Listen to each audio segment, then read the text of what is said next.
Tonight, we are going to take a quiet walk through the chemistry of calm in your own brain. You may be carrying tension from the day. Perhaps your shoulders are tight, or your thoughts are still circling. That is completely natural. Inside your body, right at this moment, there are tiny chemical messengers quietly working to bring you back toward balance. These messengers do not rush. They move through pathways that have been forming since before you were born. They carry signals from one cell to another, helping your brain decide when to be alert, when to rest, when to feel safe enough to let go. Tonight, we are going to explore these messengers together. We will move slowly, with no pressure to remember anything. You do not need to take notes. You do not need to stay awake. If you drift off at any point, that is exactly right. Your brain will keep doing its quiet work, whether you are listening or dreaming. And if you stay with me for the whole journey, that is beautiful too. Either way, you are safe here.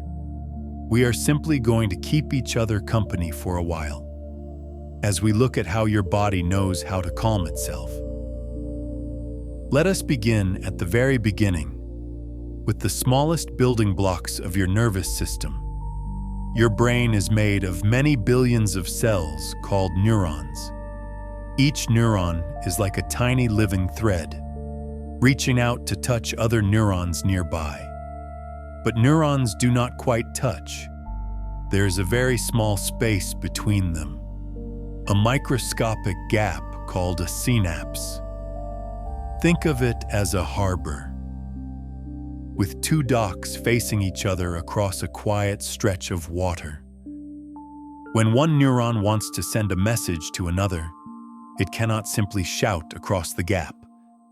Instead, it releases tiny molecules, chemical messengers, that drift across the synapse like messages in bottles floating across a calm harbor. These chemical messengers are called neurotransmitters. They are small, carefully shaped molecules, each one built to carry a specific kind of signal. When a neurotransmitter reaches the other side of the synapse, it finds a receptor, a kind of lock built into the surface of the receiving neuron. If the shape is right, the neurotransmitter fits into the receptor, like a key turning gently in a lock. And when that happens, the receiving neuron changes.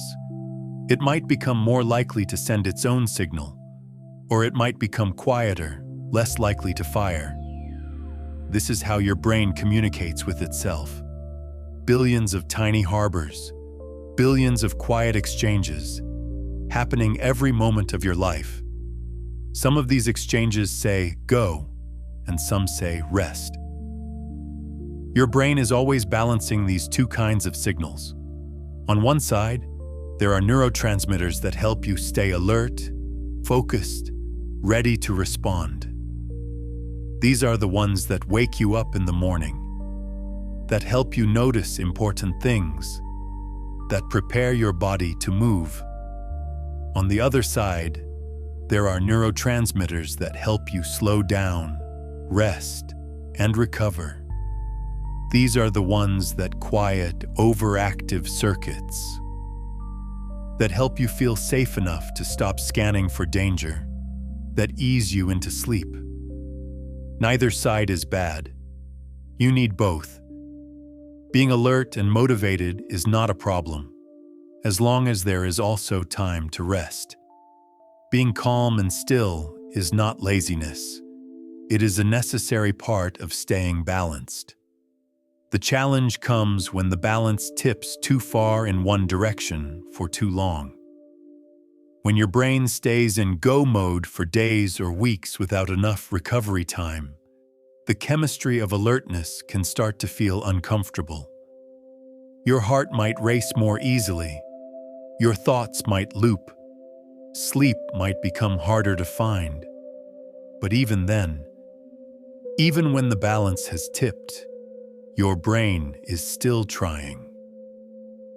It has many built-in systems designed to pull you back toward calm. Tonight, we are going to meet some of those systems.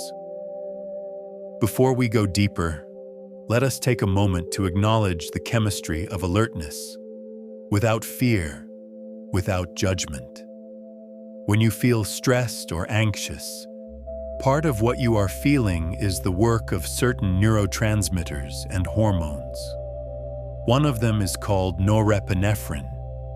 It is closely related to adrenaline, and it helps your brain and body respond quickly to challenges. It sharpens your focus. It makes your heart beat a little faster. It prepares your muscles to move. In moments of real danger, norepinephrine is helpful. But in modern life, it can be triggered by things that are not truly dangerous. An unexpected email, a loud noise, a worry about tomorrow. Another player in the chemistry of stress is a hormone called cortisol. Cortisol is released by glands near your kidneys, and it travels through your bloodstream to many parts of your body, including your brain. Cortisol helps you stay alert and energized. It also helps your body manage inflammation and maintain blood sugar. In the right amounts, at the right times, cortisol is part of healthy functioning. But when stress becomes chronic, when the go signals keep coming without enough time to recover, cortisol can stay elevated for too long, and that can make it harder for the calming systems to do their work. This is not a failure on your part. It is not a sign that you are broken. It is simply what happens when the balance tips, and it is something your brain knows how to address, given the right conditions. So tonight, we are going to focus on the other side of the balance. The quieter side, the side that says you can rest now. We will explore the neurotransmitters that help your brain slow down, that support feelings of safety, contentment, and connection. We will see how these chemicals work together and how small, kind changes in your daily life can send gentle signals of calm to your nervous system. Let us start with one of the most important calming neurotransmitters in your brain. Its name is GABA. GABA stands for gamma-aminobutyric acid, but you do not need to remember that. What matters is what GABA does. GABA is the main inhibitory neurotransmitter in your central nervous system. That means its job is to quiet things down. Imagine your brain as a huge room filled with musicians, each one playing their own instrument. Some are playing loudly. Some are playing the same note over and over. Without any conductor, the room could become overwhelming. Too much sound, too much intensity, no space to hear yourself think. GABA is like a gentle conductor who moves through the room, asking some of the musicians to play more softly. Not to stop completely, just to bring the volume down so the music can breathe. When GABA is released at a synapse, it binds to receptors on the receiving neuron, and it makes that neuron less likely to fire. It does not shut the neuron off. It just raises the threshold a little, making it harder for that neuron to send its own signal. This is incredibly important for healthy brain function. Without enough GABA activity, the brain can become overexcited. Neurons fire too easily, circuits become too active, and the result can be anxiety, restlessness, or even seizures. But when GABA is working well, it helps your brain filter out unnecessary noise. It helps you let go of thoughts that are not useful right now. It supports the transition from wakefulness into sleep. Think of GABA as dimming the lights in a busy room at the end of the day. The room is still there. The furniture is still in place. But the intensity softens and it becomes easier to rest. GABA is especially active in certain parts of your brain that regulate emotion and alertness. One of those areas is called the amygdala, a small almond-shaped structure deep in your brain that helps detect potential threats. When the amygdala is very active, you might feel on edge, more reactive, more vigilant. GABA helps quiet the amygdala, sending the signal that it is okay to relax your guard a little. GABA is also important in the cortex, the outer layer of your brain where much of your conscious thinking happens. When GABA activity is strong in the cortex, it can help you feel less mentally restless. Fewer racing thoughts, fewer loops. And GABA plays a key role in sleep. As you begin to fall asleep, GABA activity increases in certain brain regions, helping to switch off the wake-promoting circuits so that deeper sleep can begin. Your body makes GABA from another neurotransmitter called glutamate. Glutamate is the main excitatory neurotransmitter.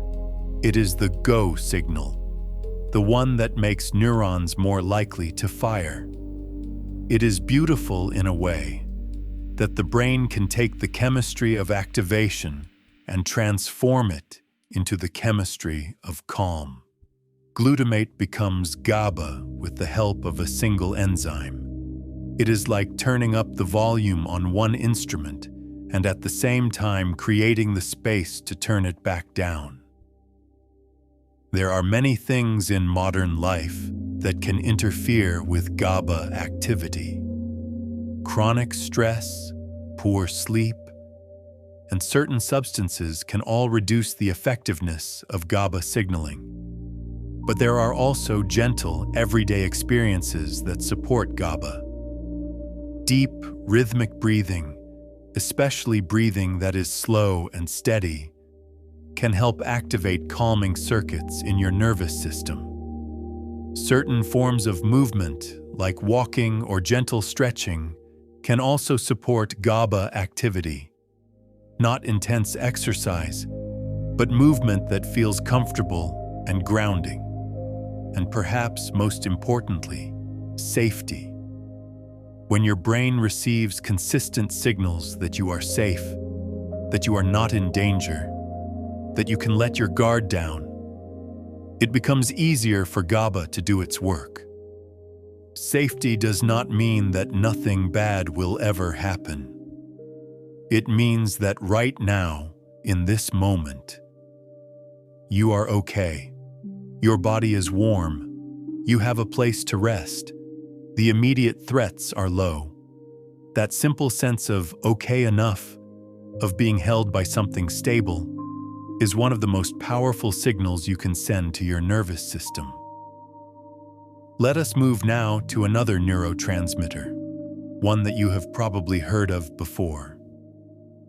Its name is serotonin. Serotonin is sometimes called the happiness chemical. But that is not quite right. Serotonin is not just about feeling happy in a cheerful, excited way. It is more about stability, about feeling steady, grounded, and okay. Serotonin is involved in regulating mood, yes, but it is also involved in sleep, appetite, digestion, body temperature, and many other rhythms. It is a kind of background stabilizer, helping many different systems stay in balance. Most of the serotonin in your body is actually not in your brain. About 90% of it is made in your gut, in the cells lining your intestines. But the serotonin in your brain is critically important for emotional regulation.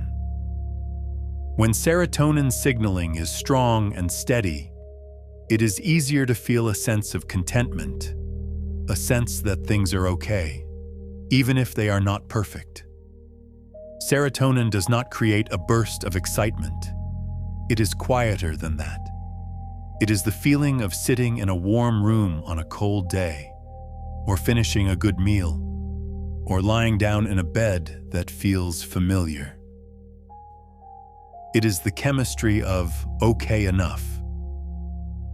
Your brain makes serotonin from an amino acid called tryptophan, which comes from the protein you eat. Tryptophan is carried into your brain by transport molecules, and once it is there, it goes through a couple of steps to become serotonin. But just eating tryptophan is not enough to guarantee high serotonin levels. The process is more complicated than that. Your brain needs other nutrients too, like vitamin B6 and magnesium, to help the conversion happen smoothly. And the process is influenced by many other factors, like stress, sleep, light, and social connection. This is one of the things that makes brain chemistry so beautifully complex. It is not just one thing. It is a web of many small influences, all tugging on each other. Serotonin does its work by binding to receptors on other neurons. There are actually many different types of serotonin receptors, at least 14 different subtypes, scattered throughout the brain and body. Each type of receptor responds a little differently when serotonin binds to it. Some serotonin receptors help reduce anxiety. Some help regulate sleep and wakefulness. Some influence appetite and digestion. This is why serotonin is so important for overall balance. It is not doing just one thing. It is gently adjusting many systems at once. When serotonin activity is low, it can be harder to feel steady. Mood might become more fragile, more reactive to small stresses. Sleep might become disrupted. Appetite might shift. And in some cases, very low serotonin activity can contribute to persistent low mood or anxiety. But it is important to remember that serotonin is only one part of a much larger system. Low mood is not simply a serotonin deficiency, and raising serotonin is not a magic cure for all emotional difficulty. That said, supporting healthy serotonin activity can be part of supporting overall balance. One of the most important influences on serotonin is light. Natural daylight, especially in the morning, helps regulate the production of serotonin. There are cells in your eyes that detect the overall brightness of your environment, even when your eyes are closed. These cells send signals to a part of your brain called the suprachiasmatic nucleus, which is like a master clock that helps coordinate your daily rhythms. When this master clock receives consistent signals about the time of day, when it knows that morning is morning and night is night, it helps your brain produce serotonin during the day and melatonin at night. Melatonin is made from serotonin. As the day fades and the light dims, an enzyme in your brain converts some of your serotonin into melatonin, the hormone that helps you feel sleepy. This is why irregular light exposure can disrupt mood and sleep. If your brain does not receive clear signals about the time of day, if you spend most of your time indoors under artificial light, or if you look at bright screens late into the night, it can become harder for your body to maintain a steady rhythm of serotonin and melatonin. But the solution is gentle. You do not need to overhaul your entire life.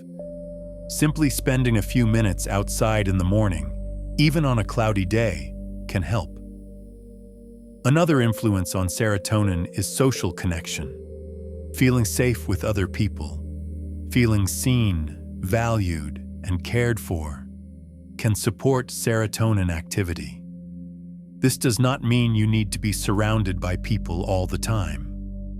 For some people, quiet solitude is deeply nourishing, but it does mean that a sense of belonging, a sense that you are not completely alone in the world, can help stabilize mood. Even small moments of connection can matter. A kind word from a neighbor, a text from a friend, the presence of a pet who is happy to see you. These are not trivial things. They are signals to your nervous system. Signals that say, you are part of something, you are okay. Serotonin is also influenced by movement. Gentle, consistent physical activity, especially rhythmic movement like walking, swimming, or cycling, can support serotonin production. You do not need to run marathons. You do not need to push yourself to exhaustion. Just moving your body in a way that feels good, that feels sustainable, can help. And finally, serotonin is supported by a sense of meaning and purpose. This is harder to quantify than light or movement, but it matters. When you feel that your actions matter, that you are contributing to something, even in a small way, it can help stabilize your mood. This might be creative work, caregiving, learning something new, or simply tending to the small rituals that make your life feel like yours. Serotonin is the neurotransmitter of okay enough. It does not promise constant joy, but it helps you feel steady, grounded, and able to keep going.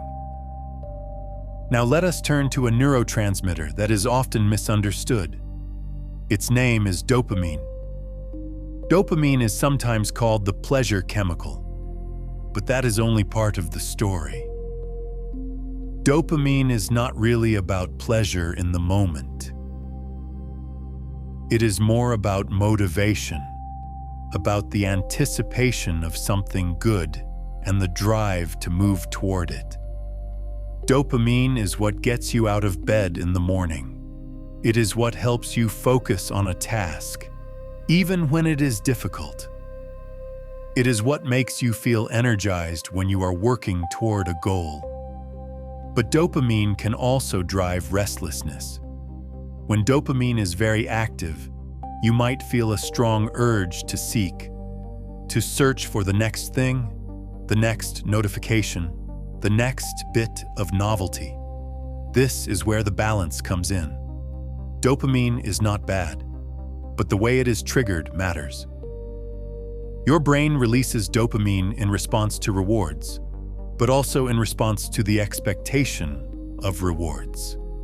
In fact, dopamine often spikes more strongly when you are anticipating something good than when you actually receive it.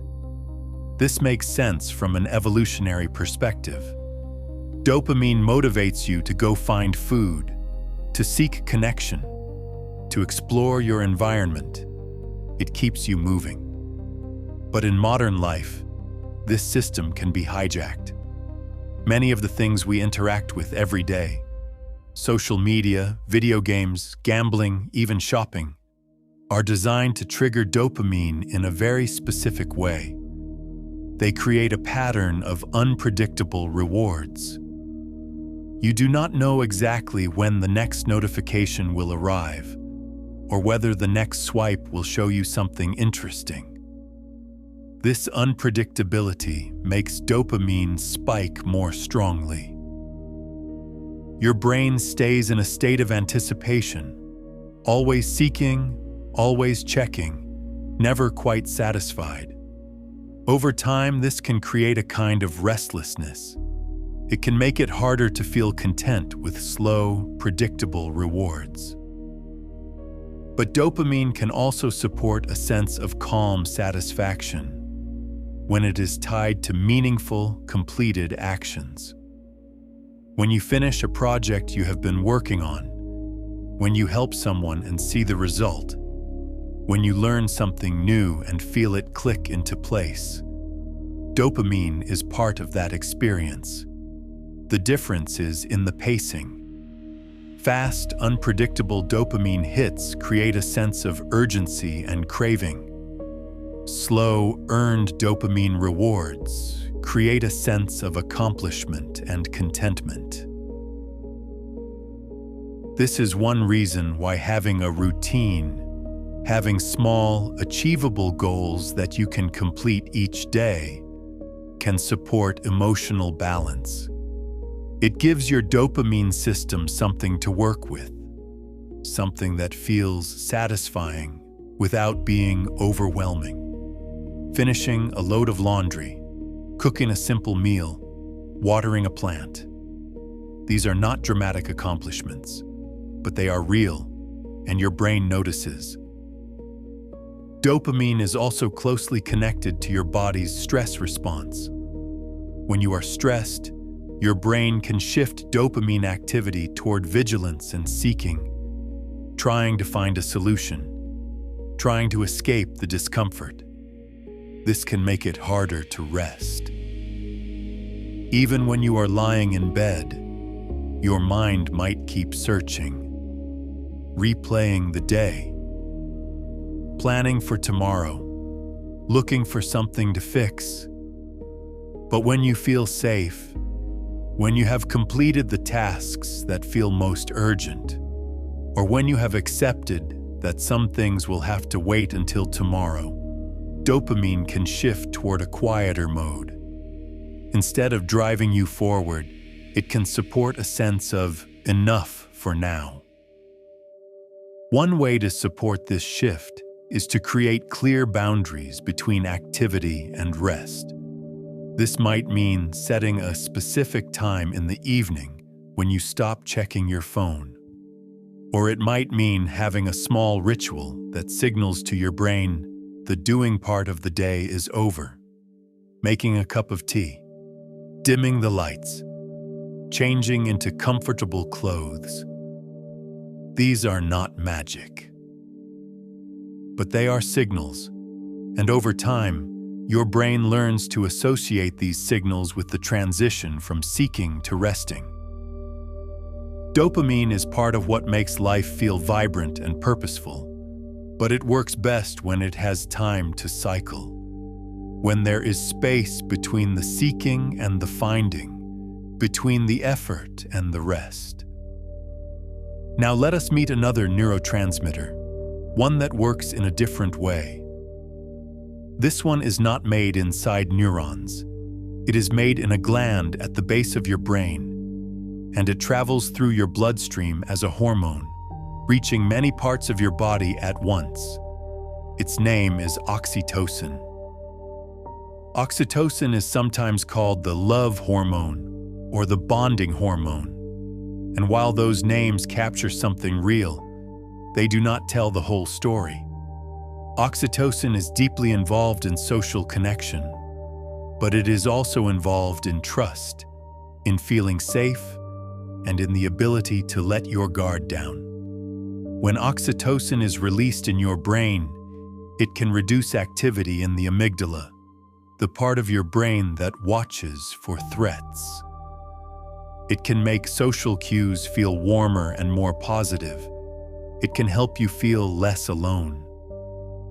Oxytocin is released during moments of physical closeness, a hug that lasts more than a few seconds, holding hands with someone you care about, cuddling with a pet. It is also released during eye contact, especially the kind of eye contact that feels safe and kind, not intrusive. And it can be released during certain kinds of touch, gentle, rhythmic touch like a massage, or even the feeling of a warm bath. For people who have given birth, oxytocin plays a central role in labor and breastfeeding. It helps the body do the physical work of birth, and it also helps create the emotional bond between parent and child. But oxytocin is not only for parents. Everyone has oxytocin, and everyone benefits from the sense of connection and safety it supports. Oxytocin does not work alone. It interacts with many other neurotransmitters and hormones, including serotonin and dopamine. When oxytocin is active, it can enhance the effects of serotonin, supporting that sense of okay enough we talked about earlier. It can also modulate dopamine, shifting the reward system towards social connection rather than solitary seeking. In other words, oxytocin helps your brain find satisfaction in being with others, in feeling part of something larger than yourself. This does not mean you need to be extroverted or constantly social. It just means that having at least some sense of connection, some sense that you are not entirely alone, can help your nervous system settle. One of the ways oxytocin supports calm is by reducing the body's stress response. When oxytocin is released, it can lower cortisol levels, helping to shift your body out of high alert mode. It can also lower blood pressure and slow your heart rate. These are small, gentle changes, but they send a clear signal to your brain. The signal is, you are safe enough to rest. Interestingly, oxytocin can also increase trust. When people are given oxytocin in research settings, they tend to rate faces as more trustworthy, and they are more willing to take social risks, like sharing personal information. This is not about making you naive.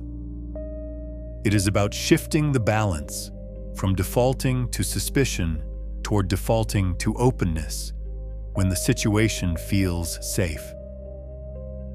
In modern life, many of us spend a lot of time alone or surrounded by people but not truly connected. We might be in a crowded train or scrolling through hundreds of social media profiles, but without the kind of closeness that triggers oxytocin. This is not anyone's fault. It is simply the shape of the world we live in. But it means that finding small moments of real connection can be especially valuable. A phone call with a friend where you both really listen. Sitting quietly with someone you love without needing to fill the silence. Petting an animal who trusts you. These moments do not need to be long. Even a few minutes of genuine connection can shift your chemistry, can remind your nervous system that you are not in this alone. Let us turn now to another class of chemicals, ones that your body makes to ease discomfort and support a sense of well-being. These are called endorphins. The word endorphin comes from endogenous morphine, meaning a morphine-like substance that your body makes on its own. Endorphins are natural pain relievers. When you experience physical pain or intense physical exertion, your brain and body release endorphins to help you cope. They bind to receptors in your brain and spinal cord, receptors that are designed to respond to opioid-like molecules. When endorphins bind to these receptors, they reduce the sensation of pain. They also create a sense of comfort, sometimes even euphoria. This is the feeling people sometimes describe as a runner's high, the warm, floaty sensation that can come after sustained exercise. But you do not need to run a marathon to experience endorphins. Endorphins are released during many kinds of rhythmic, sustained movement. Walking at a comfortable pace for 20 or 30 minutes. Dancing to music you love. Swimming in a way that feels meditative. They are also released during laughter. Deep, genuine laughter. The kind that makes your belly ache, can trigger a release of endorphins. and endorphins can be released in response to warmth. A hot bath or shower. Sitting in the sun on a mild day. Wrapping yourself in a soft blanket. Even certain foods can influence endorphin release, especially foods that contain capsaicin, the compound that makes chili peppers spicy. When you eat something spicy, your body perceives a mild threat, and it releases endorphins to help you cope. That is why some people feel good after eating spicy food. There is a real chemical shift happening. Endorphins do not create lasting happiness. They are more like a gentle buffer, a way for your body to say, "I can help you through this." But they are part of the larger system of calm. When you are in physical discomfort, it is harder to feel emotionally calm. When your body feels a little more comfortable, when the edges of pain or tension are softened, it becomes easier for the other calming systems to work. Endorphins also interact with other neurotransmitters. They can enhance dopamine release in certain parts of the brain, which may be one reason why movement and laughter feel rewarding. And they can support the release of oxytocin, especially when the activity involves connection with others. Laughing with friends, dancing together, even walking side by side with someone can create a cascade of calming chemicals. One thing to know about endorphins is that they do not cross into the brain very easily on their own. Most of the endorphins in your body are made where they are needed, in your brain, or in your spinal cord, or in other tissues. This means that you cannot simply eat endorphins or take them as a supplement. You have to create the conditions that encourage your body to make them. And those conditions are usually gentle, rhythmic movement, warmth, laughter, connection. Nothing extreme, nothing that requires willpower or discipline, just simple, kind experiences that your body knows how to respond to. Now let us step back and look at the bigger picture. We have talked about GABA, the neurotransmitter that quiets overactive circuits. We have talked about serotonin, the stabilizer that helps you feel okay enough. We have talked about dopamine, the motivator that can drive restless seeking or calm satisfaction, depending on how it is triggered. We have talked about oxytocin, the hormone of connection and trust, and we have talked about endorphins, the body's own comfort system. But these systems do not work in isolation. They are constantly influencing each other, creating patterns, rhythms, balances. When GABA activity is strong, it can support serotonin signaling, because a quieter brain is better able to maintain stable mood. When serotonin is stable, it can help regulate dopamine, preventing the reward system from tipping into restless craving. When oxytocin is released, it can lower cortisol and reduce amygdala activity, making it easier for GABA to do its quieting work. When endorphins ease physical discomfort, it can free up mental space for connection and rest.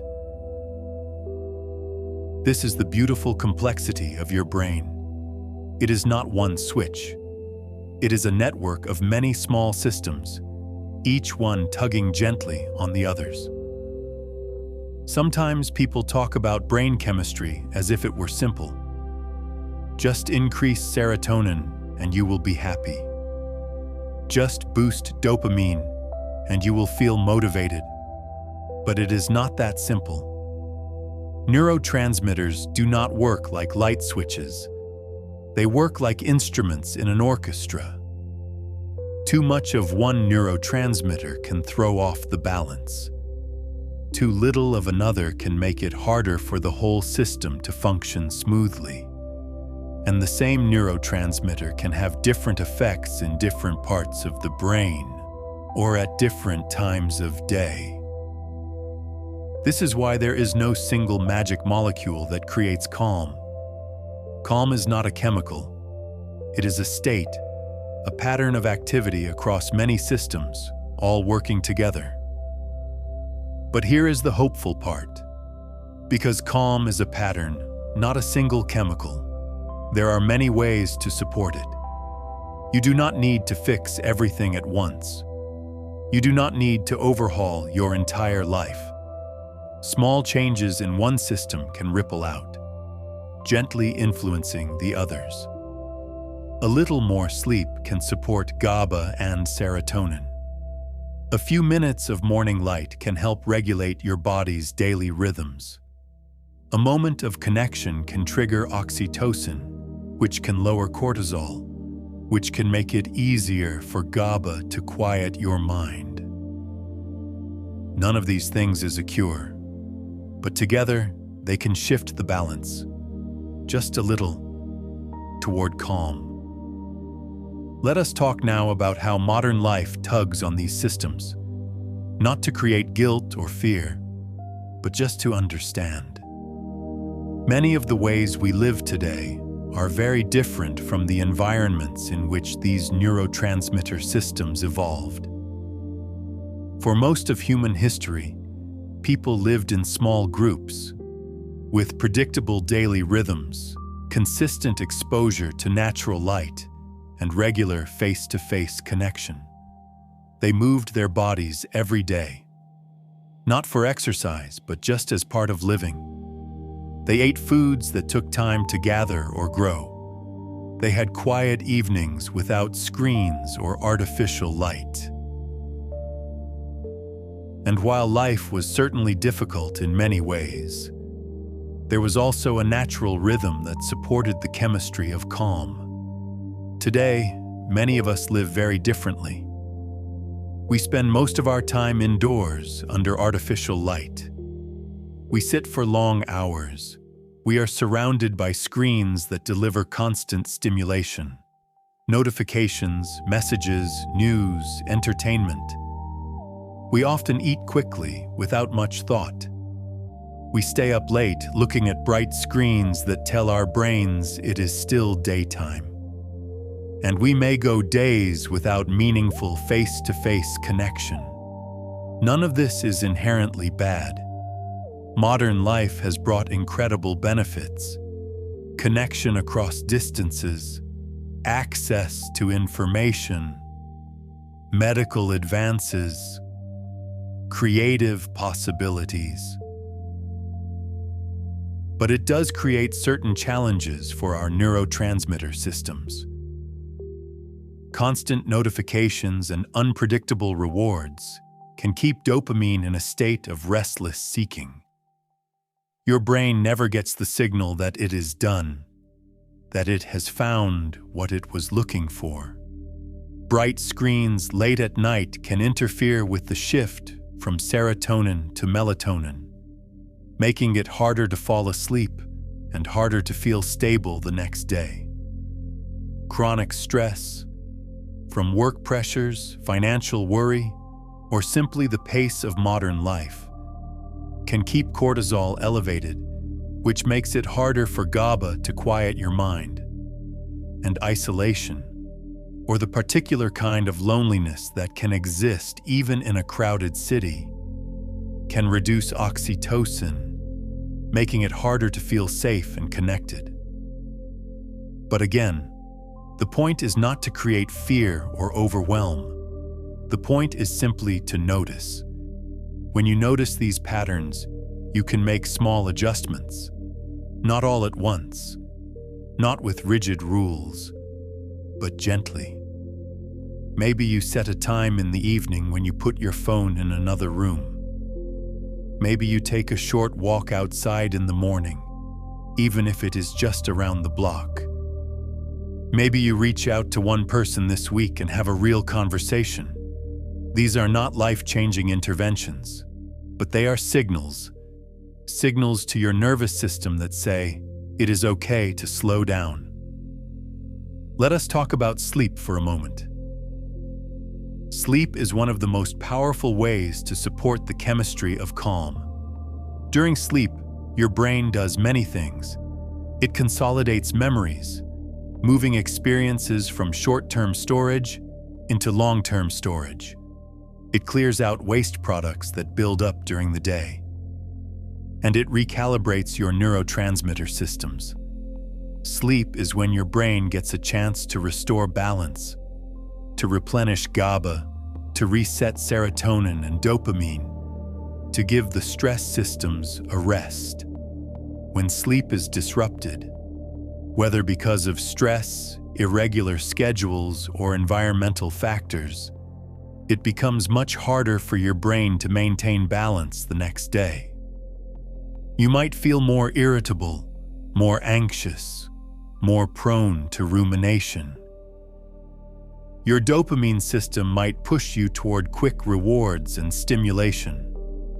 Your serotonin system might struggle to keep you feeling steady. And ironically, when you are stressed or anxious, sleep often becomes harder. GABA activity may be reduced. Cortisol may stay elevated into the evening. Your mind may keep racing even when your body is exhausted. This is not a failure.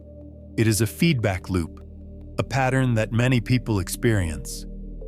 But the good news is that small changes to your sleep environment and routine can help break the loop, even if they do not fix everything right away. A consistent bedtime, even if it shifts by only 15 or 20 minutes, can help your brain anticipate sleep. A dark, cool room can support the release of melatonin. A quiet wind-down routine. No screens, just gentle activities like reading or stretching, can signal to your brain that it is time to shift gears. And most importantly, letting go of the pressure to sleep perfectly. Sleep is not a performance. It is a biological process that happens when the conditions are right. If you lie in bed worrying about whether you will fall asleep, that worry itself can activate your stress response, making sleep harder. But if you can shift to a gentler intention, I am here to rest, even if I do not sleep perfectly, that can take some of the pressure off. Now let us talk about breathing. Breathing is one of the most direct ways to influence your nervous system. Most of the time, breathing is automatic. You do not think about it. Your brainstem handles it for you, adjusting your breathing rate based on how much oxygen and carbon dioxide are in your blood. But unlike your heartbeat or your digestion, breathing is something you can also control consciously. And that makes it a bridge, a way to send messages from your conscious mind to your automatic nervous system. When you breathe quickly and shallowly, your body interprets that as a sign of stress or exertion. Your heart rate increases. Your sympathetic nervous system, the go system, becomes more active. But when you breathe slowly and deeply, especially when you make your exhale longer than your inhale, your body interprets that as a sign of safety. Your heart rate slows. Your parasympathetic nervous system, the rest and digest system, becomes more active. This is not just a psychological effect. It is a direct physiological pathway. There is a nerve called the vagus nerve that runs from your brainstem down through your chest and abdomen, connecting to your heart, your lungs, your digestive system, and many other organs. The vagus nerve is a major part of your parasympathetic nervous system. When it is active, it releases a neurotransmitter called acetylcholine. which slows your heart rate, supports digestion, and helps you feel calm. And one of the ways you can activate the vagus nerve is through slow, deep breathing, especially breathing that emphasizes the exhale. When you breathe in, your heart rate naturally increases a little. When you breathe out, your heart rate decreases. If you make your exhale longer and slower than your inhale, you spend more time in that lower heart rate state, and over a few minutes, that sends a clear signal to your nervous system. The signal is, we are safe, we can rest. This does not require any special training. You do not need to breathe in any complicated pattern. Just breathe in gently through your nose for a count of 3 or 4. Then breathe out slowly through your nose or mouth for a count of 5 or 6. Do that for a few minutes. And notice how your body responds. Breathing practices are not magic. They do not erase stress or solve problems. But they are a tool, a way to gently shift your nervous system when it has been pulled too far toward activation. And they are always available to you. No matter where you are, no matter what is happening, you can always come back to your breath. Let us also talk about the role of routine and predictability. Your brain craves a certain amount of predictability, not rigidity, but rhythm. When your daily life has some predictable structure, when you wake up around the same time, eat around the same time, wind down around the same time, it helps your brain and body coordinate their internal rhythms. These rhythms are called circadian rhythms, daily cycles that influence everything from body temperature to hormone release to mood. When your circadian rhythms are stable, it is easier for your neurotransmitter systems to stay balanced. Serotonin and melatonin can shift smoothly from day to night. Cortisol can rise in the morning to help you wake up and fall in the evening to help you rest. But when your schedule is chaotic, when you go to bed at wildly different times, or eat at unpredictable hours, or spend all day indoors and then stay up late under bright lights, your circadian rhythms can become desynchronized. And when that happens, everything else becomes harder. Sleep becomes less restful. Mood becomes less stable. Energy becomes less predictable. Again, this is not about perfection. You do not need to live by a strict schedule, but having a few anchors, a few consistent moments in your day that happen around the same time, can help your brain feel more settled.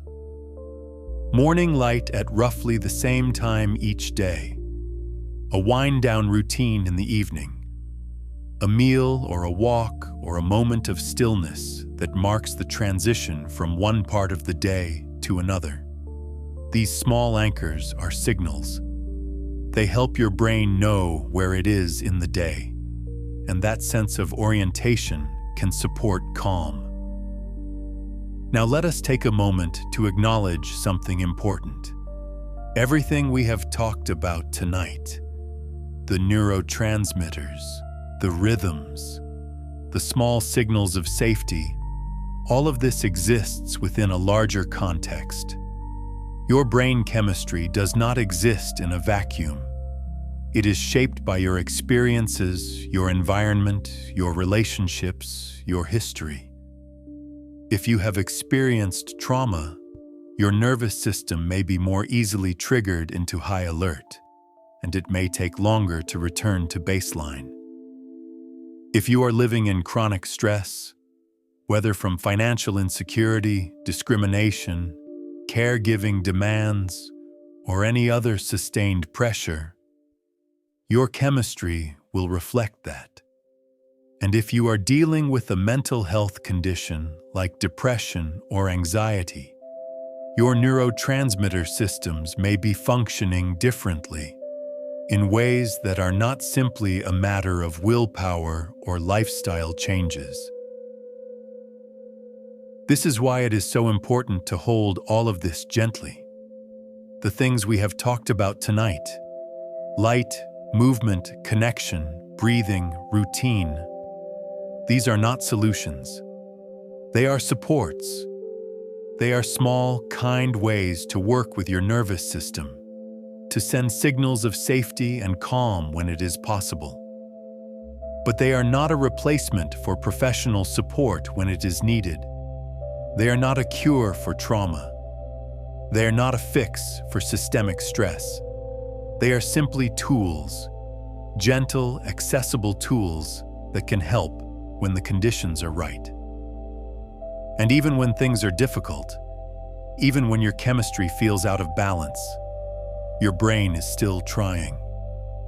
It is still working to bring you back toward equilibrium. Sometimes it just needs more support than it can generate on its own, and that is okay. There is no shame in needing help. There is no failure in struggling. Your nervous system is doing the best it can with the resources it has. Let us return now to the idea of networks, of many small systems working together.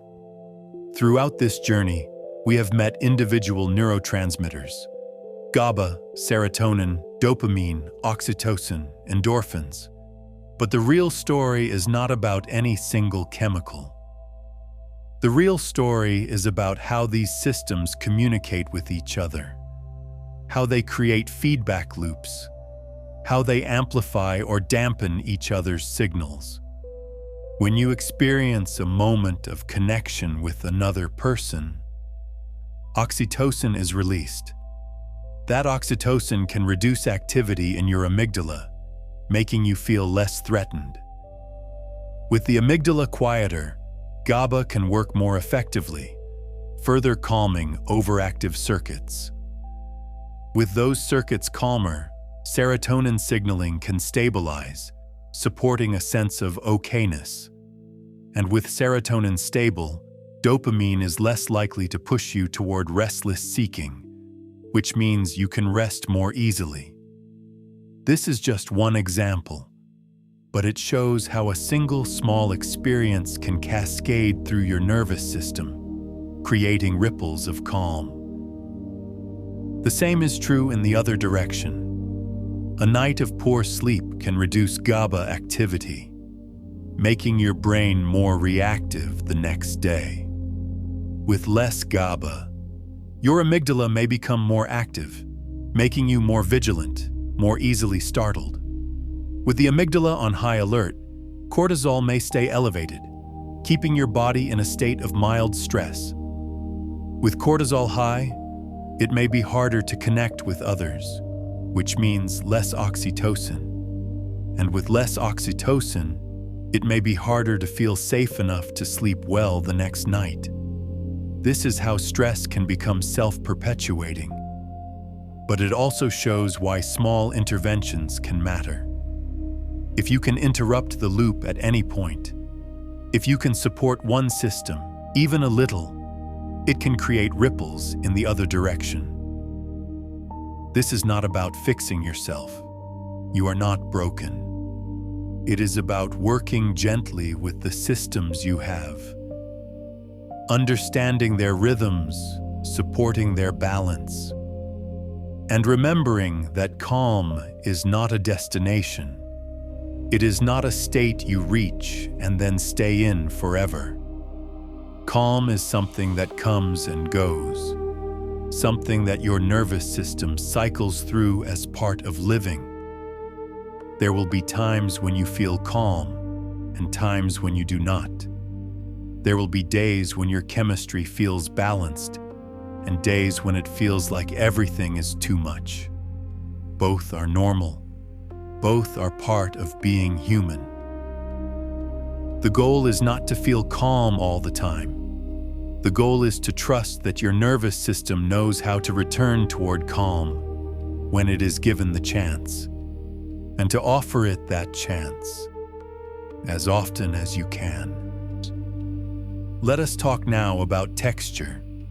Not the texture of fabric or surfaces, but the texture of your daily experience.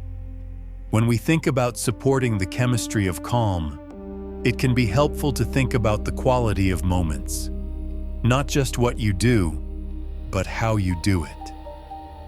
A hurried meal eaten while scrolling through your phone sends different signals to your nervous system than a slow meal eaten while noticing the flavors and textures. A walk taken while mentally rehearsing your to-do list sends different signals than a walk taken while noticing the sky, the air, the feeling of your feet on the ground. This is not about achieving some perfect state of mindfulness. It is simply about the fact that your nervous system responds to your attention. When your attention is fragmented, split between multiple tasks, multiple worries, multiple sources of stimulation, your brain has to work harder to process everything. That effort requires energy, and it can keep your stress systems more active. But when you let your attention rest on one thing at a time, when you give yourself permission to be fully present for even a few moments, your brain can relax a little. It does not have to track so many threads. It can settle into the simplicity of one experience at a time. This is related to something called the default mode network, a pattern of brain activity that becomes active when you are not focused on any particular task. The default mode network is where your mind goes when it wanders. It is where you daydream, where you replay the past, where you imagine the future. For some people, the default mode network is a source of creativity and self-reflection. But for others, especially when stress is high, the default mode network can become a place of rumination and worry. Your mind loops through the same anxious thoughts, the same regrets, the same what-ifs, and each time through the loop, the pathway becomes a little more worn, a little easier to fall into. One way to interrupt this pattern is to gently guide your attention towards something present. Not as a strict meditation practice, but just as a quiet invitation to notice what is here right now. The feeling of your breath moving in and out, the sounds around you, traffic, wind, a distant conversation, the sensation of your body resting against the surface beneath you. When you bring your attention to something present, you are giving your default mode network a different job. Instead of spinning through abstract worries, it can settle into the simple work of noticing. And often, that shift is enough to quiet the loop, at least for a little while. Let us talk now about food gently. Food is one of the ways your body gets the raw materials it needs to make neurotransmitters. Remember that serotonin is made from tryptophan, an amino acid found in protein-rich foods like turkey, chicken, eggs, cheese, nuts, and seeds. Dopamine is made from another amino acid called tyrosine, which is also found in protein. But the relationship between food and mood is not as simple as eating more protein. Your brain needs many other nutrients too. B vitamins to help convert amino acids into neurotransmitters, magnesium to support hundreds of different processes, omega-3 fatty acids to maintain the structure of cell membranes. And the process is influenced by your gut, by the trillions of bacteria that live in your digestive system. These gut bacteria produce their own neurotransmitters, including serotonin, dopamine, and GABA. They also communicate with your brain through the vagus nerve, the same nerve we talked about earlier in relation to breathing. This connection between your gut and your brain is sometimes called the gut-brain axis. When your gut bacteria are healthy and diverse, they can support stable mood and calm. When they are disrupted by antibiotics, chronic stress, or a diet very low in fiber, it can affect your emotional state. This does not mean you need to follow a perfect diet. It just means that how you nourish your body matters, not in a rigid, rule-bound way, but in a gentle, consistent way. Eating a variety of whole foods, vegetables, fruits, whole grains, proteins, healthy fats, gives your body a wider range of nutrients to work with, including fermented foods like yogurt, kefir, sauerkraut, or kimchi can support gut bacteria. And eating in a way that feels calm and unhurried can help your digestive system do its work more effectively. Your parasympathetic nervous system, the rest and digest system, is most active when you feel safe and relaxed. If you eat while stressed or distracted, your body may not digest or absorb nutrients as well. So even the act of sitting down, taking a breath, and eating without rushing can support the chemistry of calm. Now let us talk about something that is often overlooked, the role of nature. Spending time in natural environments, even just looking at trees or sky, can have measurable effects on your nervous system. Studies have shown that being in nature can lower cortisol, reduce heart rate and blood pressure, and improve mood. It can also reduce activity in the parts of the brain associated with rumination. No one knows exactly why this happens. It may be that natural environments provide a kind of gentle, effortless attention, where your mind can wander without being pulled in too many directions. It may be that the fractal patterns found in nature, the branching of trees, the shapes of clouds, the movement of water, are soothing to the visual system. It may be that natural light and fresh air simply signal to your body that it is safe to relax. Or it may be something we do not yet understand. Some ancient recognition that you are part of a living world, not just a manufactured one. Whatever the reason, the effect is real, and you do not need to go on a wilderness retreat to experience it. Sitting in a park for 10 minutes, walking on a tree-lined street, even looking at a plant on your windowsill or watching birds outside can shift your nervous system. This is not a cure, but it is a signal that says the world is bigger than your worries. Let us also acknowledge the role of creativity and play.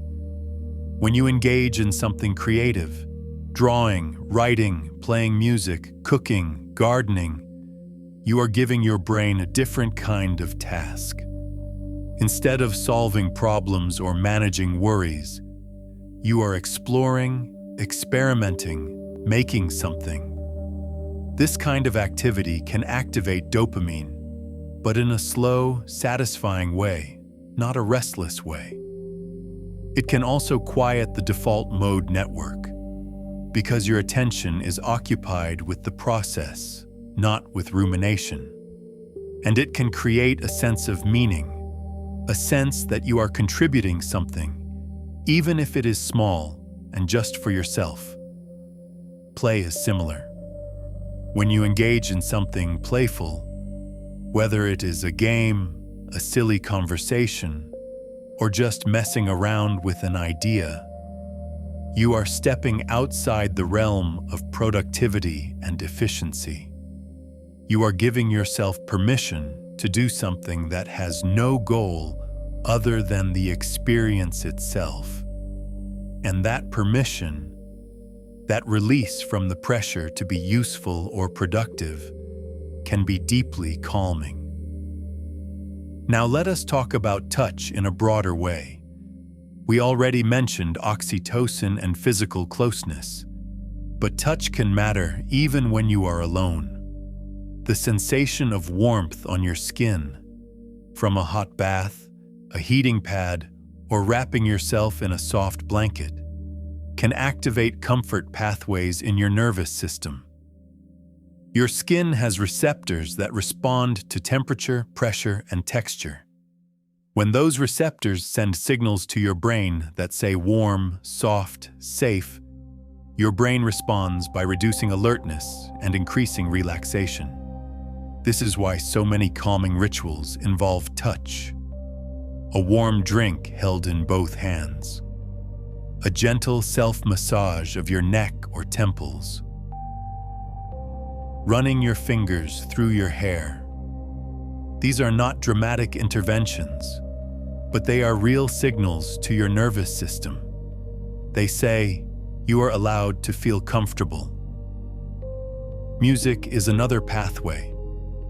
Listening to music you find soothing can influence your heart rate, your breathing, and your brain chemistry. Slow, repetitive music with a steady rhythm can help synchronize your breathing and heart rate, creating a physiological sense of calm. Music with no lyrics or very simple lyrics can reduce mental chatter. And music that carries emotional meaning for you, that reminds you of safety or comfort or connection, can trigger the release of dopamine and endorphins. Again, this is not about finding the perfect music. It is about noticing what helps your nervous system settle and giving yourself permission to use that tool. Let us pause here for a moment and take a long, slow breath together. Breathe in gently, hold for just a beat, and then let the breath go slowly, like air releasing from a balloon. Notice how your body feels right now. You do not need to change anything. Just notice. Maybe there is some tension in your shoulders, or your jaw, or your belly. Maybe your mind has wandered to something you need to do tomorrow. That is all okay. Your nervous system is doing what it does, balancing, adjusting, trying to find equilibrium. And all you need to do is rest. Now let us talk about something important, the concept of titration. Titration is a term borrowed from chemistry. It means adding something drop by drop, a little at a time, rather than all at once. When we talk about supporting the chemistry of calm, titration means making small, gentle changes, rather than trying to fix everything overnight. If you are feeling overwhelmed or out of balance, the instinct might be to overhaul your entire life, to start meditating for an hour every day, to change your diet completely, to force yourself to exercise intensely, to cut out all screens. But that approach often backfires. It creates more pressure, more rules, more opportunities to feel like you are failing. Titration means starting with one small thing. Maybe it is 5 minutes of slower breathing before bed.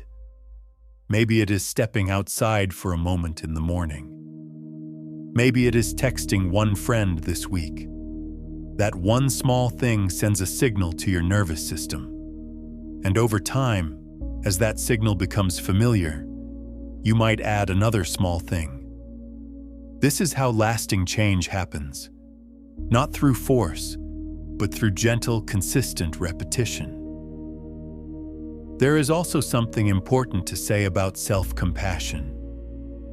When your brain chemistry feels out of balance, when you are anxious or low or restless, it is very easy to be harsh with yourself.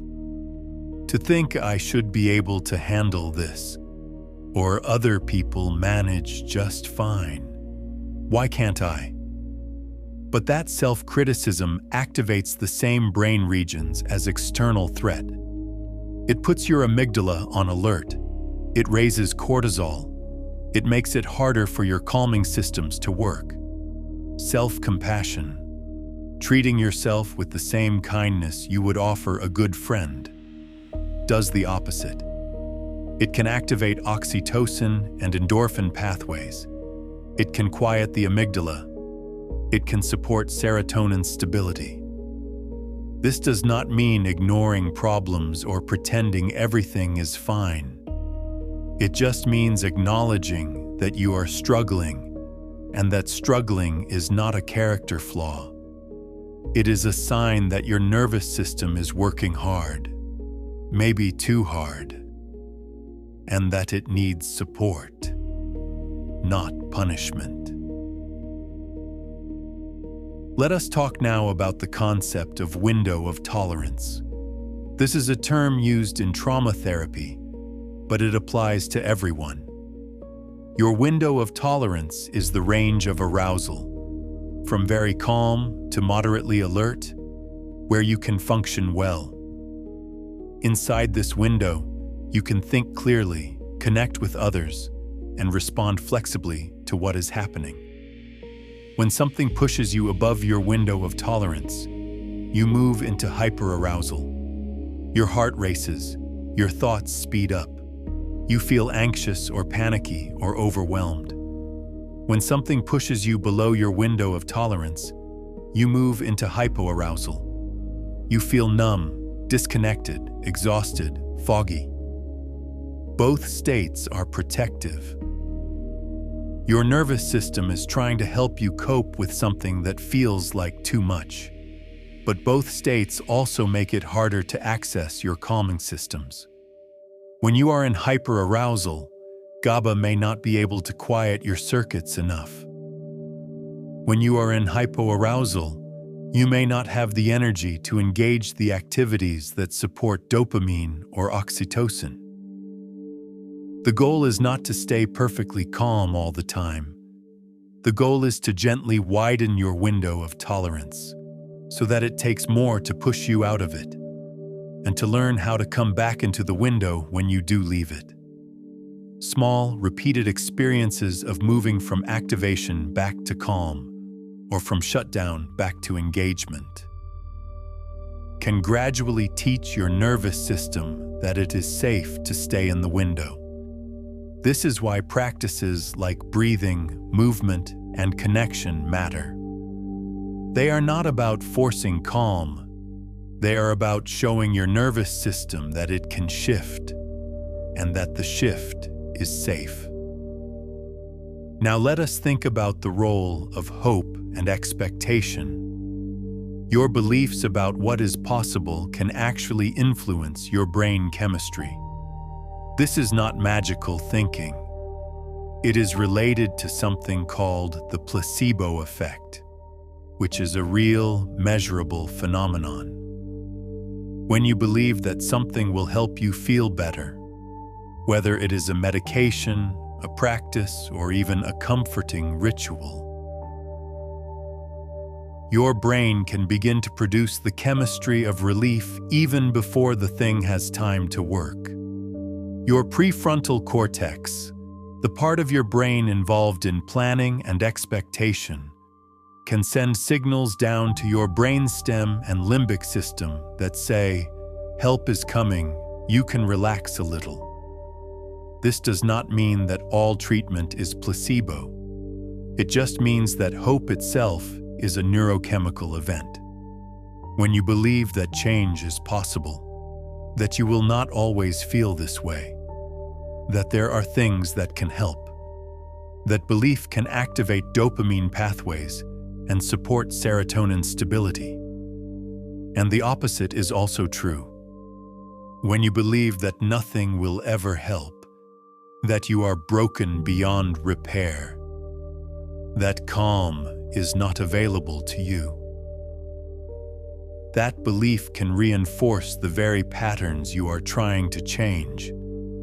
This is not about blaming yourself for negative thoughts. It is just about recognizing that your mind and your brain chemistry are constantly influencing each other. So one small thing you can do is to practice gentle, realistic hope. Not forced positivity, not pretending everything is fine, but simply leaving the door open to the possibility that things can shift, that your nervous system can find balance again, that calm is not lost to you forever. It is just on the other side of this difficult moment. Let us talk now about rest that is not sleep. Sleep is essential, but rest can happen while you are awake too. Rest is any state where your nervous system is not in active doing mode, where you are not producing, performing, or managing. Rest might be lying on the floor and staring at the ceiling. It might be sitting in a chair with your eyes closed, doing nothing. It might be watching clouds move across the sky. In a culture that values productivity, rest can feel uncomfortable at first. Your mind might immediately fill with thoughts about what you should be doing. But rest is not laziness. It is a biological necessity. Your nervous system needs time when it is not working toward a goal. Time when it can simply be. When you allow yourself this kind of rest, you give your calming systems room to operate. GABA can do its quieting work without being overridden by demands for action. Serotonin can stabilize without being disrupted by stress. Rest is when your body repairs itself, when your brain consolidates what it has learned, when your neurotransmitter systems recalibrate. So rest is not nothing. It is something essential. Let us also acknowledge the role of laughter and lightness. Laughter triggers the release of endorphins, dopamine, and even oxytocin if you are laughing with someone else. It also reduces cortisol and relaxes your muscles. After a good laugh, your body enters a state of relaxation that can last for up to 45 minutes. But in difficult times, laughter can feel out of reach, and that is okay. You do not need to force it, but if you can find small moments of lightness, something mildly amusing, something absurd, something that makes you smile even a little, that can create a tiny ripple of calm. Now let us bring it all together. All these pieces we had talked about, the neurotransmitters, the practices, the signals, they all weave into one another. Calm is not one thing. It is a state that emerges when many small systems are working in harmony. When GABA is quieting overactive circuits, when serotonin is providing stability, when dopamine is finding satisfaction instead of restless seeking, when oxytocin is supporting connection and trust, when endorphins are easing discomfort, and when your daily life, the light you see, the food you eat, the way you move, the people you connect with, the moments you rest, is sending consistent signals that say you are safe enough. You do not need to optimize everything. You do not need to be perfect. Your nervous system is incredibly resilient. It has been balancing and rebalancing itself since before you were born. All you need to do is work gently with it, noticing what helps, offering small supports, trusting the process. And when things feel hard, when the balance tips and calm feels out of reach, remember that your brain is still trying. It has not given up on you. It is just asking for patience, for kindness, for the time and space to find its way back. Let us rest here for a moment. Let your body soften a little more. Let your breath move in its own rhythm without effort. You do not need to remember anything from tonight. You do not need to do anything with this information. It is enough to simply know that inside you, right now, there are systems quietly working to bring you back toward balance. And they will keep working, whether you are awake or asleep. In a moment, we are going to begin a slow descent. We will move away from facts and details and toward something quieter. A space where you do not need to understand anything, where you can simply rest and let your chemistry do what it knows how to do. Now we enter the quietest part of our journey together. From here forward, there is nothing you need to learn, nothing you need to remember. We are moving into a space of pure rest, where the chemistry of your brain can do its work without any effort from you. Think of these final moments as a long, gentle drift, like a leaf floating on a slow current, not trying to go anywhere, just being carried. Right now, in this moment, billions of neurons in your brain are communicating. Tiny molecules are crossing synapses, carrying messages from one cell to another. Some of those messages say, "Stay alert." Some say, "Let go." And gradually, as the evening deepens, as your body recognizes that you are safe, that you are still, that you are allowed to rest, more and more of those messages shift toward letting go. GABA is moving through your brain right now, finding receptors, binding gently, quieting circuits that no longer need to be so active. It is not forcing anything. It is simply offering a quieter way of being. And your neurons respond, one by one, circuit by circuit, allowing themselves to become less active. Serotonin is being converted into melatonin, the molecule of sleep. As darkness surrounds you, as your eyes register less and less light, your brain knows it is time to make this shift from the chemistry of wakefulness to the chemistry of rest. This is not something you have to do. It is something your body knows how to do when it feels safe enough. Your heart is beating, steadily, rhythmically, without any effort from you.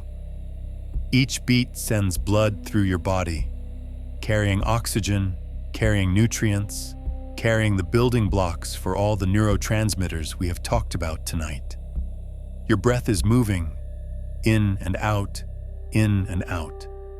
Each exhale is a signal, a gentle signal that says, "I can release now." And with each exhale, your vagus nerve sends messages to your heart, to your lungs, to your digestive system. Messages that say, "You are safe, you can rest." Your body is heavy against the surface beneath you. Gravity is holding you. You do not have to hold yourself. Your muscles can soften. Your jaw can unclench. Your shoulders can drop away from your ears. Nothing is required of you right now, except to be here, breathing, resting. Somewhere in your brain, oxytocin might be present, a soft reminder that you are not alone in the world, that you are part of something larger. Even if you are alone in this room, you are connected to others who are also resting tonight. Millions of people, all over the world, lying down in the darkness, allowing their nervous systems to settle. You are part of that quiet community. All of you breathing, all of you resting, all of you trusting your bodies to carry you through the night. Endorphins may be present too, softening any discomfort, creating a gentle sense of okayness. You do not need to feel perfect. You do not need to feel blissful. You only need to feel okay enough to let go. Dopamine is quiet now, no longer seeking, no longer searching. It has found what it was looking for: rest, safety, the end of the day. And in that finding, there is a kind of satisfaction, a sense of completion. The day is over.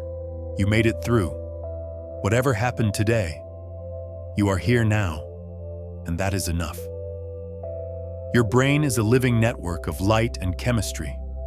Right now, as you rest, that network is shifting, recalibrating, rebalancing. Old connections are being strengthened. New connections are being formed. Waste products are being cleared away. Your brain is taking care of itself, taking care of you. You do not need to help. You do not need to try. Just let your awareness soften, like light dimming in a quiet room. You can hear these words, or you can let them fade into the background. Either way is perfect. Think of your mind as a sky, vast, open, spacious, and thoughts are just clouds drifting through. Some clouds are light and wispy, some are heavy and dark. But the sky is not troubled by the clouds. It simply holds them and lets them pass. You are the sky, and whatever thoughts or feelings are moving through you right now, they are just passing clouds. You do not need to push them away. You do not need to hold on to them. Just let them drift, slowly, gently, across the open space of your awareness. Your body knows how to rest. It has been resting since before you were born. In the warm darkness of the womb, you rested. And every night since then, your body has carried you into sleep and carried you back out again into morning. You have done this thousands of times. Your body knows the way. All the tiny harbors in your brain, all the synapses where neurotransmitters cross from one neuron to another, they are becoming quieter now. The messages are slowing. The signals are softening. And in that quietness, in that softness, there is a deep, ancient safety. You are safe enough to sleep, safe enough to let go of the day, safe enough to trust that morning will come and you will wake, and your brain will carry you through another day. But that is not now. Now is only for resting. Nothing else is required. Let your breath be slow, so slow, like waves on a calm shore, each one arriving gently, each one receding without effort. In and out, in and out. Each breath is a small gift from your body to itself. Oxygen coming in, carbon dioxide flowing out. And with each cycle, your nervous system receives the message. You are here. You are breathing. You are okay. That is all that matters right now.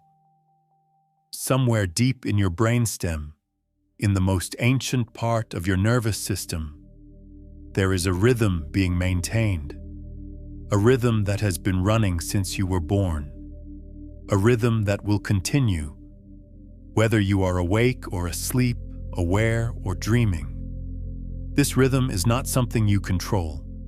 It is something you are held by. Your heart beats in its rhythm. Your breath flows in its rhythm. The waves of your brain activity rise and fall in their rhythm. And all of these rhythms are part of one larger rhythm, the rhythm of being alive, of being held in a body that knows how to take care of itself. You can trust this rhythm. You can rest in it.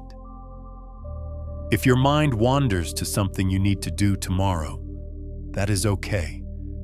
Just notice the thought, like noticing a cloud in the sky, and then let your attention return to your breath, to the feeling of your body resting, to the quiet space around you. There is no need to fight with your thoughts. They will settle on their own when your nervous system feels safe enough. GABA is still working, quietly, patiently, molecule by molecule. Each receptor it binds to is like a tiny light being dimmed. Not turned off, just softened. And as more and more lights dim, the whole system becomes quieter. Serotonin has become melatonin now, moving through your bloodstream, reaching your brain, binding to receptors that say, "It is time to sleep." You do not have to make this happen. It is already happening. Your body is so wise. Think of all the nights you have slept in your life. Thousands and thousands of nights. Each one a journey into rest and back out again. Your nervous system has done this so many times. It knows the way. You can let go. You can trust. Maybe you are already drifting, already at the edge of sleep. That is beautiful. Or maybe you are still awake, still listening. That is beautiful too. There is no right or wrong way to rest. Imagine now that you are lying in a field at night, a soft field of grass beneath you, the sky vast and dark above you. You can see stars, thousands of them, scattered across the darkness.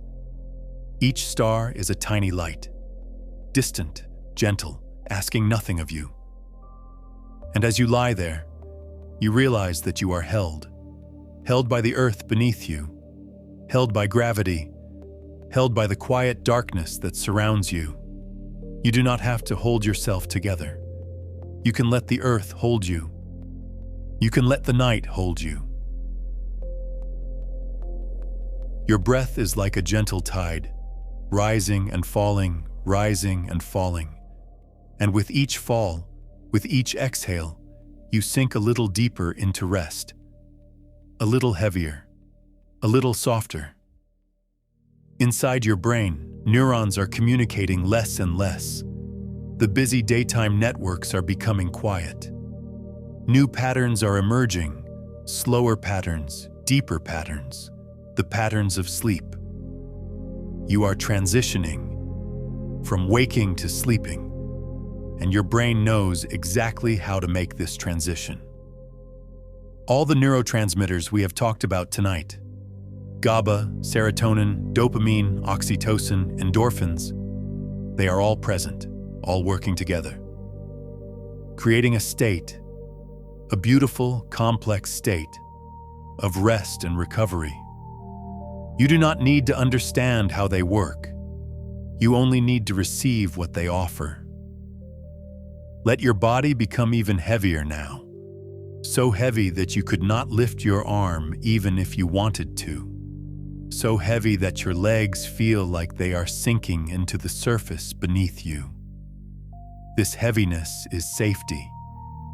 This heaviness is the feeling of finally letting go. Your face can soften completely. The tiny muscles around your eyes, your mouth, your forehead, all of them can relax. There is nothing to see right now, nothing to say, nothing to express. Just the soft darkness behind your closed eyelids. And in that darkness, there is peace. Not the peace of having everything figured out, not the peace of perfection, but the peace of simply being here, now, breathing, resting. The peace of enough. You are enough. Right now, exactly as you are enough. Your nervous system is doing its best. Your brain is working to find balance. And even if you have struggled today, even if calm has felt far away, you are still here, still breathing, still held by this moment. Let that be enough. Tomorrow will come in its own time. There will be new challenges, new joys, new moments to navigate. But that is not now. Now is only for this, for rest, for softness, for letting go. Think of sleep as a kind friend who comes to visit you every night. This friend does not rush, does not demand anything of you, just sits beside you, quiet, patient, waiting until you are ready to let go. And when you do let go, when you finally slip into sleep, this friend will carry you gently through the night, through the light sleep and the deep sleep, through the dreams and the quiet stretches between dreams. And in the morning, this friend will bring you back, rested, restored, ready to begin again. But right now, you are in that beautiful space between waking and sleeping, a space where everything softens, where the boundaries between you and the world around you become less distinct, where you are not quite here and not quite gone. This is the space where your brain does its deepest work, where memories are sorted and filed away, where emotions are processed and integrated, where all the chemistry we have talked about tonight shifts, adjusts, rebalances. You do not need to think about any of this. It is all happening on its own, in the wise, quiet depths of your nervous system. Your only job is to rest, to let yourself be held. Imagine now that with each breath, you are releasing something, not forcing it out, just letting it go. Maybe you are releasing tension from your body.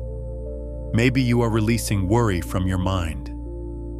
Maybe you are releasing the need to be anything other than what you are right now. And with each exhale, each gentle release, there is a little more space. Space for calm, space for rest, space for the quiet chemistry of recovery to do its work. The night is deep and soft around you. Wherever you are, whatever room you are in, the darkness is like a blanket, covering you gently. And in this darkness, you are safe. Safe to rest. Safe to let go. Safe to sleep.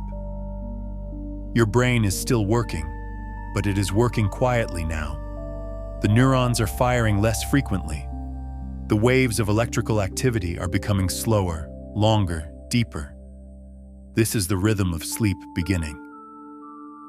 And as you sink into this rhythm, as you let it carry you, you can know that everything is okay. Your body is taking care of you. Your brain is taking care of you. All the tiny molecules we have talked about tonight, they are taking care of you. You are being held by your own chemistry, by your own body's wisdom, by the quiet intelligence of your nervous system. You can trust this. You can let go. And so we come to the end of our journey together tonight. But it is not really an ending, because your journey continues. As you move deeper into sleep, your brain will keep working, keep balancing, keep caring for you. And in the morning, when you wake, those same neurotransmitters will shift again. Serotonin will rise. Dopamine will activate. And you will begin a new day, carried by the same beautiful chemistry that has brought you to this moment of rest. Thank you for spending this time here. Thank you for letting yourself rest. And now, there is nothing more to say. Only breath, only rest. Only the quiet chemistry of calm moving through you like a tide, rising and falling, until finally you drift away, into sleep, into peace, into the deep, soft darkness where you are held and safe and allowed to simply be. Rest now. Rest.